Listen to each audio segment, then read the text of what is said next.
આકાશવાણી અમદાવાદ વડોદરા પ્રાદેશિક સમાચાર રૂપલ જાની વાંચે છે. મુખ્ય સમાચાર. પ્રધાનમંત્રી નરેન્દ્ર મોદીએ વાજબી ભાવે કોવિડના નમૂનાઓનું પરીક્ષણ, રસીકરણ અને સારવાર માત્ર ભારતીયોને જ નહીં પણ સમગ્ર વિશ્વને ઉપલબ્ધ કરાવવાનો નિર્ધાર વ્યક્ત કર્યો છે. રાજ્ય વિધાનસભાની 8 બેઠકોની ચૂંટણી માટે ઉમેદવારીપત્રો ભરવાનો આજે છેલ્લો દિવસ છે. ગાંધીનગર ખાતે રાષ્ટ્રીય ઓથોરિટી ઓફ શિપ રિસાયકલિંગ ઓથોરિટીનું કાર્યાલય શરૂ કરવામાં આવશે.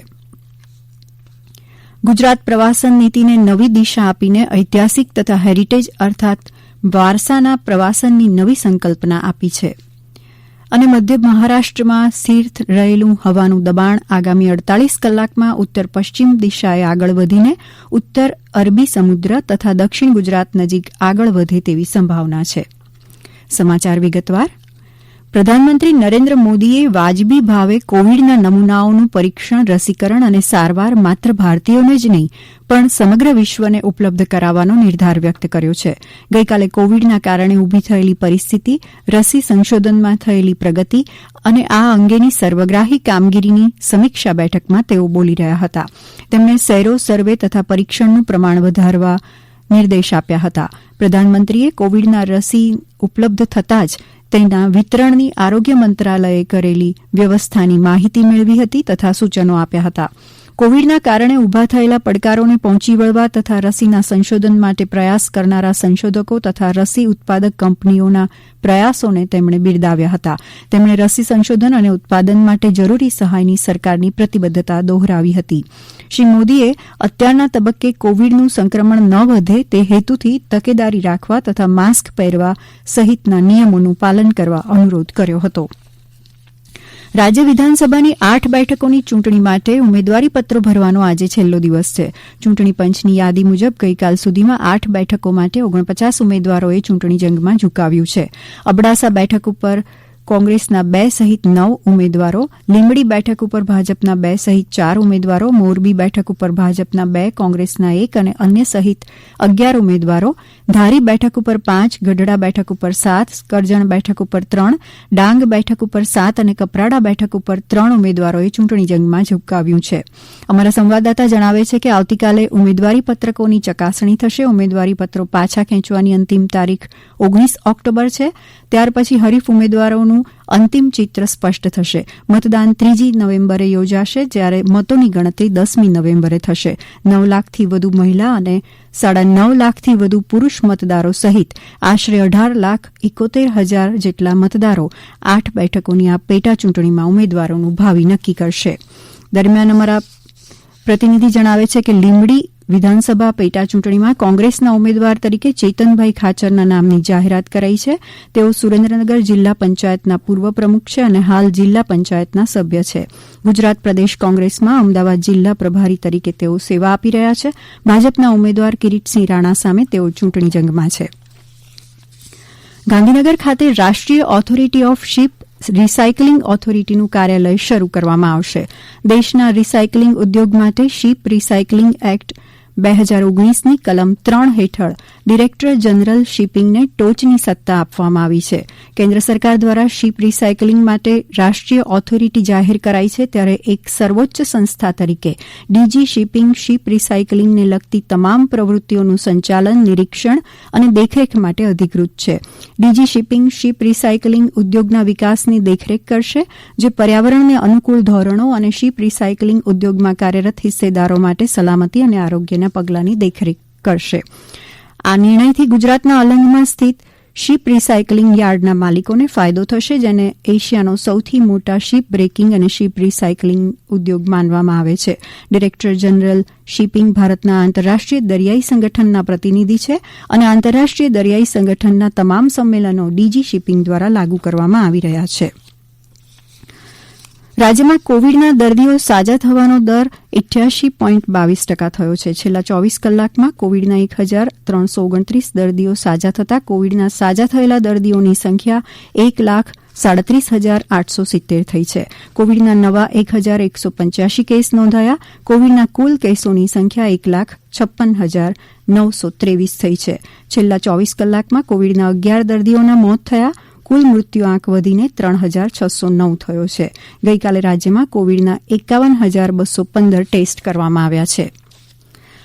આ પ્રાદેશિક સમાચાર આપ આકાશવાણી અમદાવાદ વડોદરા પરથી સાંભળી રહ્યા છો.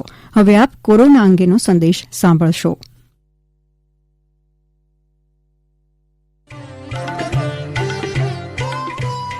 કોવિડથી બચવાના મહત્વપૂર્ણ 3 ઉપાય: માસ્ક પહેરો, 2 ગજનું સલામત અંતર જાળવો અને હાથ સાફ રાખો.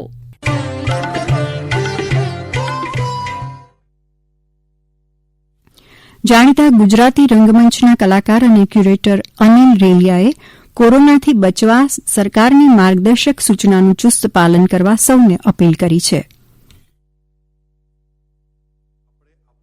હું અનિલ રેલિયા. કોરોના કે જેણે અત્યારે સમગ્ર વિશ્વને પોતાની લપેટમાં લીધા છે, ત્યારે આવા કોવિડથી પોઝિટિવ ના થઈએ એ માટે આપણે નેગેટિવ રહેવાનું છે અને એ નેગેટિવ રહેવા માટે આપણે આપણો અભિગમ પોઝિટિવ કરવાનો છે. આપણે જ્યારે પણ આપણા કોઈ પણ કામ માટે ઘરની બહાર નીકળીએ તો માસ્ક જરૂરી પહેરવું, સોશિયલ ડિસ્ટન્સિંગ મેન્ટેન કરવું. આજે તો બધી જ જગ્યાઓ ઉપર કુંડાળાઓ દોરીને આપણે રાખવાનું ડિસ્ટન્સ મેન્ટેન કરવા માટેની પૂરેપૂરી સુવિધાઓ તૈયાર કરી છે. તો આપણે એ બધાનું જ પાલન કરીએ, એ ડિસ્ટન્સ વ્યવસ્થિત રીતે જાળવી રાખીએ અને આપણે એને સહકાર પણ આપીએ. ગુજરાત પ્રવાસન નીતિની નવી દિશા આપીને ઐતિહાસિક તથા હેરિટેજ અર્થાત વારસાના પ્રવાસનની નવી સંકલ્પના આપી છે. પ્રવાસન રાજ્યમંત્રી વાસણભાઈ આહિરે બધા જ રાજ્યોના પ્રવાસન મંત્રીઓની વિડીયો કોન્ફરન્સિંગ માધ્યમથી યોજાયેલી બેઠકમાં આ મુજબ જણાવ્યું હતું. તેમણે કોવિડના લીધે પ્રવાસન ઉદ્યોગ સામે ઉભા થયેલા પડકારો તથા ગુજરાત સરકારે તેને પહોંચી વળવા લીધેલા પગલાંની માહિતી આપી હતી. તેમણે કહ્યું કે હોમ સ્ટે પોલિસી દ્વારા બીજા રાજ્યો તથા દેશોના પ્રવાસીઓ ભારતીય અને ગુજરાતની સંસ્કૃતિથી પરિચિત થાય તથા સ્થાનિક કક્ષાએ રોજગારીની તકો વધે તે હેતુથી પ્રયાસો હાથ ધરાયા છે. શ્રી આહિરે ગિરનાર ખાતે રોપવેની કામગીરી, અમરેલી જિલ્લાના આંબરડી સફારી પાર્ક, રાજ્યમાં શરૂ થયેલા ગુજરાતી ઝુંબેશ, બનો સવાયા ગુજરાતી ઝુંબેશ જેવી યોજનાઓની માહિતી આપી હતી. મધ્ય મહારાષ્ટ્ર તથા કોંકણ વિસ્તારમાં રહેલું હવાનું દબાણ આગામી 48 કલાકમાં ઉત્તર પશ્ચિમ દિશાએ આગળ વધીને ઉત્તર અરબી સમુદ્ર તથા દક્ષિણ ગુજરાત નજીક આગળ વધે તેવી સંભાવના છે. આના પરિણામે આજે દક્ષિણ ગુજરાત નજીકના દરિયાઈ વિસ્તારમાં પવનની ગતિ 40 થી 45 કિલોમીટર પ્રતિ કલાક રહેશે, જે વધીને 55 કિલોમીટર પ્રતિ કલાક થઈ શકે છે. હવામાન વિભાગે દક્ષિણ ગુજરાતના દરિયા કિનારા નજીક આજે દરિયો નહીં ખેડવાની સૂચના આપી છે. રાજ્યના ઘણા સ્થળોએ મહત્તમ તાપમાન સામાન્ય 2 થી 6 ડિગ્રી નોંધાયું છે. સૌથી વધુ 40 ડિગ્રી સેલ્સિયસ મહત્તમ તાપમાન રાજકોટમાં નોંધાયું. દીવ અને દ્વારકામાં મહત્તમ તાપમાન સામાન્ય કરતાં 6 ડિગ્રી વધારે નોંધાયું. ભુજ, કંડલા, પોર્ટ, દીવ, સુરેન્દ્રનગરમાં, ડીસામાં 31 ડિગ્રી, અમદાવાદ, કેશોદ, નલિયા, પોરબંદરમાં 38 ડિગ્રી તેમજ વડોદરા અને સુરતમાં 36 ડિગ્રી સેલ્સિયસ તાપમાન નોંધાયું હતું. ગીર અભયારણ્ય આજથી પ્રવાસીઓ માટે ખુલ્લું મૂકવામાં આવશે. કોરોના મહામારી સામે સાવચેતીના પગલાં સાથે વન વિભાગ દ્વારા અભયારણ્યમાં પ્રવાસીઓ સિંહ દર્શન કરી શકે તે માટે આયોજન હાથ ધરાયું છે. તમામ પ્રવાસીઓને કોવિડ-19 મહામારી અંતર્ગત તમામ નિયમોનું પાલન કરીને જ ગીર જંગલમાં વન્યસૃષ્ટિ નિહાળવા વન વિભાગ તરફથી અપીલ કરવામાં આવી છે. દરમિયાન કચ્છ ખાતેનું ગુડખર અભયારણ્ય પણ આજથી પ્રવાસીઓ માટે ખુલ્લું મુકાશે. સરદાર સરોવર પરિસરમાં સ્ટેચ્યુ ઓફ યુનિટી ખાતે રાષ્ટ્રીય એકતા દિવસની ઉજવણીમાં પ્રધાનમંત્રી નરેન્દ્ર મોદી ઉપસ્થિત રહેવા હોવાની સમગ્ર વિસ્તારને કોરોના મુક્ત બનાવવાની ઝુંબેશ હાથ ધરાશે.